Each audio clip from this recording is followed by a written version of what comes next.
Well, I have a sort of suggestion, and that is this,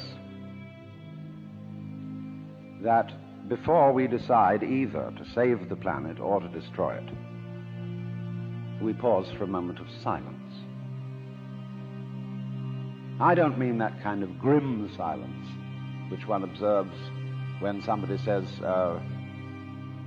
such and such a famous person has just died, and we'll observe a moment of silence in his honor, and everybody frowns and thinks very serious thoughts. That's not silence at all. I mean real silence, in which we stop thinking and experience reality as reality is. Because after all, if I talk all the time, I can't hear what anyone else has to say. And if I think all the time, and by that I mean specifically talking to yourself subvocally inside your skull, if I think all the time, I have nothing to think about except thoughts. And so I'm never in touch with the real world. Now, what is the real world? Some people have the theory that the real world is material or physical. I say it's made of kind of a stuff. Other people have the theory that the real world is spiritual or mental. But I want you to point out that both those theories of the world are concepts. They are constructions of words. And the real world is not an idea. It is not words. Reality is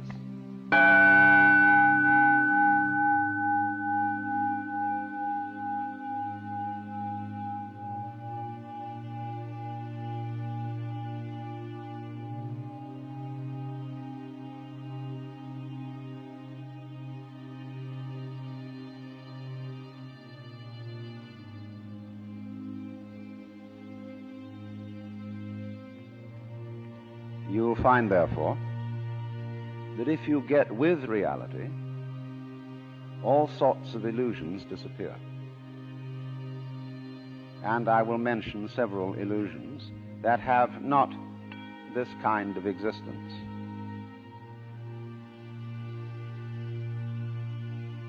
Let's begin with some very down-to-earth ones, like money. Money is a very useful method of accounting. It is a measure of wealth in the same way as inches are measures of length and grams measures of weight. You cannot eat money. You could have a fantastic quantity of dollar bills and stock certificates on a desert island. They would be useless to you. What you would need would be food and animals and companions.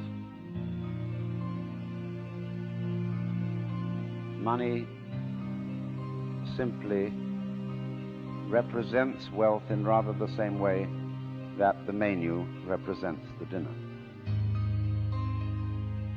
Only we are psychologically perverted in such a way that some of us would rather have money than real wealth.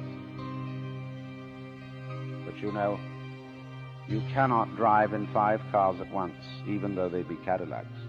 You cannot live simultaneously in 6 houses, or eat 12 roasts of beef at one meal. There is a limit to what one can consume. So that's one of the sort of confusions I'm talking about. Another is that we confuse ourselves as living organisms with our idea of ourselves. That is to say, with a conception of myself which is called the personality or ego.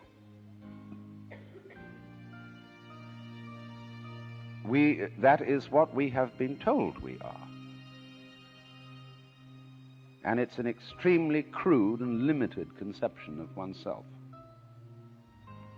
of the actual, unique living organism. And we get unhappy because we're thinking of ourselves in this way, because we think, well, gee, I'm going to die.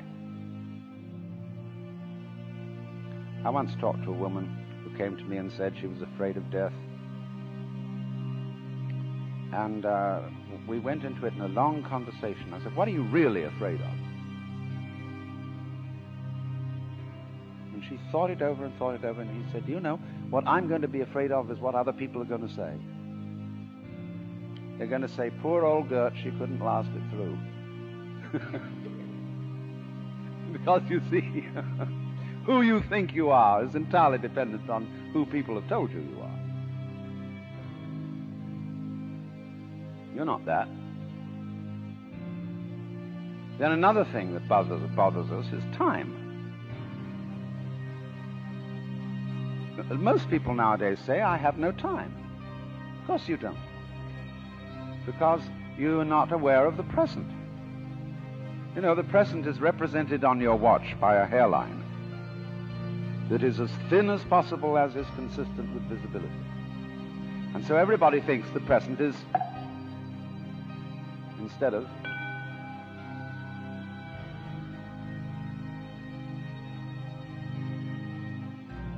now, the present is the only real time. There is no past, and there isn't a future. And there never will be. We think ordinarily of the present as an infinitesimal point at which the future changes into the past. And we also do a terrible thing.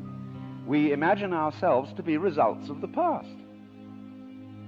And we're always passing the buck over our shoulders, like when God approached Adam in the Garden of Eden and said, hast thou eaten of the fruit of the tree whereof I told thee thou shouldst not eat? And Adam said, this woman thou gavest me, she tempted me, and I did eat. And God looked at Eve and said, hast thou eaten of the fruit of the tree whereof I told thee thou shouldst not eat? And she said, the serpent beguiled me, and I did eat. And God, out of the corner of his eye, looked at the serpent. The serpent said nothing.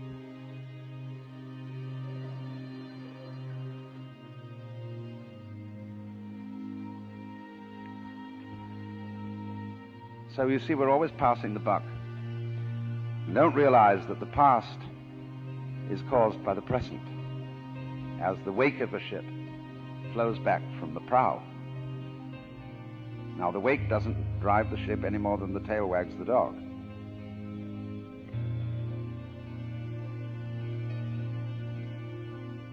But we've all got excuses. Well, my mother had a fit while she was carrying me. They didn't bring me up right. And then they go to the mother and say, how is it that you could have been so irresponsible with your children? And she says, well, it was my parents who didn't bring me up right either. And so everybody passes the buck. But the truth of the matter is, it all begins here. This is where the creation begins. And you're doing it and won't admit it. Because, of course, you're all God in disguise. Jesus found that out, and they crucified him for saying so. So this is a very odd thing for Westerners to understand, and particularly for Americans. Because we are so fixated on the future. When we say we want to put something down, we say it has no future. Well, we do. Much better to have a present. Because if you don't, it's useless to make plans. Because when they work out, you won't be there to enjoy them. You'll be thinking of something else. So we realize that we are living out of now and throwing the past behind us.